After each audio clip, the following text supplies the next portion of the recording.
ito na yung aking niluto kagabi ng midnight. So, ito na yung prutas na pitas sa aking garden. At ginawa ko siya ng syrup at saka juice. Pwede din siyang gawin na pang dessert sa ice cream. Gumawa ka lang ng caramel. So, ito yung flavor. Pwede din siyang gawin ng flavor sa ice cream, sa cake, o kahit saan. Yan. So, dahil dito sa prutas na aking pinitas sa aking garden, kaya ako nakagawa nitong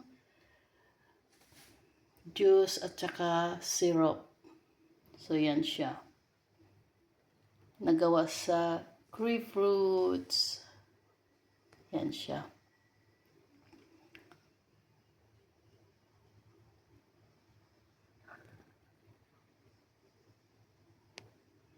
Nature talaga siya. Wala siyang sugar na halo. Talagang sa ano niya, sarili niyang katas na tamis ang pagkagawa nito. Walang halong extra sugar. Kaya healthy siya. Tsaka masarap inumin at tsaka i-flavor sa mga drinks, sa ice cream, at sa cake. Pwede din siyang So, dahil dito sa aking